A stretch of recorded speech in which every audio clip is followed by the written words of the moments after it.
ইংল্যান্ডকে হারাতে ভারতের একাদশে এবার 12 জন। রোহিতদের ছলছাতুরি নিয়ে চলছে তুমুল বিতর্ক। ভারতের মাটিতে 2 ফরম্যাটে সিরিজ খেলেছে ইংল্যান্ড। সবকিছু ঠিকভাবে চলছিল। প্রথম 3 টি-20 শেষে স্বাগতিক সূর্যকুমার যাদবের দল 2-1 ব্যবধানে এগিয়েছিল। তবে বিপত্তি বেঁধেছে চতুর্থ ম্যাচে, যেখানে ভারত একজন অলরাউন্ডারকে এর পরিবর্তে দ্বিতীয় ইনিংসে একজন ফুল টাইম পেসারকে খেলিয়েছেন। জানিয়ে চলছে তুমুল বিতর্ক। হারের পর ইনিংসের অধিনায়ক জস বাটলারের মতে 12 জনের একাদশ নিয়ে খেলেছে ভারত। কিন্তু এ বিষয়ে কি বলেছে আইসিসির নিয়ম এবং এই বিতর্ক নিয়ে কোন কোন ব্যাখ্যা দিয়েছে ভারত, তা নিয়ে বিস্তারিত থাকছে প্রতিবেদনের বাকি অংশে।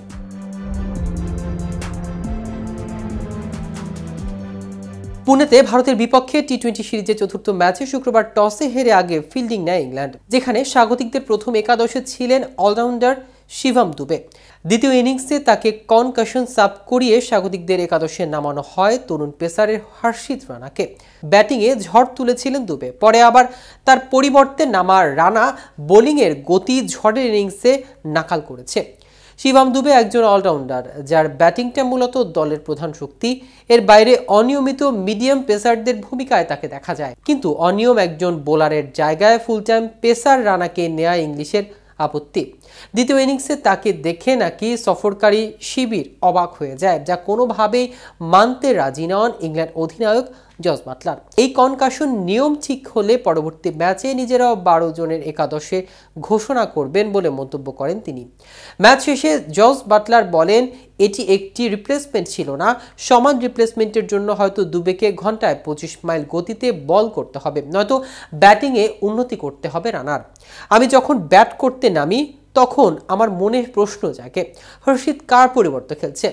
তার বল যে তাকে কনকাশন রিপ্লেসমেন্ট হিসেবে নেওয়া হয়েছে, যার সঙ্গে আমি একমত নই, কিন্তু খেলার অংশ ভেবেই আমি জয়ের লক্ষ্যে ম্যাচটা চালিয়ে নিই। এরপর মজার ছলে ইংলিশ অধিনায়ক বলেন, সম্ভবত পরবর্তী ম্যাচে আমরা টস জিতে নামলে বলবো যে আমরা 12 জন নিয়ে খেলেছি। এবার আসুন জেনে নেওয়া যাক এ ব্যাপারে আইসিসির নিয়ম কি বলছে।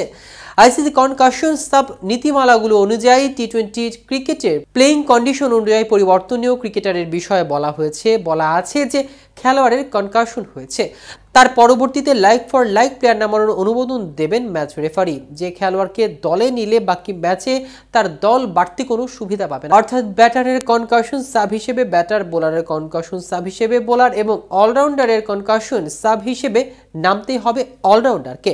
উল্লেখিত ম্যাচটিতে আগে ব্যাট করে ভারত নির্ধারিত 20 ওভারে 9 উইকেটে 181 রান সংগ্রহ করে, যেখানে তাদের পক্ষে সমান 53 রান করে এসেছে হার্দিক পান্ডিয়া ও দুবের ব্যাটে। এই দুজনের জুটি মূলত ভারতকে বিপর্যয় থেকে টেনে তোলে। লক্ষ্য তাড়ায় ইংল্যান্ড 19.4 ওভার 166 রানে অল আউট হয়ে যায়, যেখানে দুবের কনকাশন সাব হয়ে নামা রানা এবং রবি বিষ্ণুর সমান 3টি করে উইকেট শিকার করেন। আবার ম্যাচ সেরা হয়েছেন দুবে। তো ভিউয়ার্স, ভিডিওটি সম্পর্কে আপনাদের কোনো মতামত থাকলে আমাদের কমেন্ট করে জানাতে পারেন। সাথে সাথে নিয়মিত আপডেট পেতে কেটিভি ক্রিকেটের সাথে থাকুন। ধন্যবাদ সবাইকে।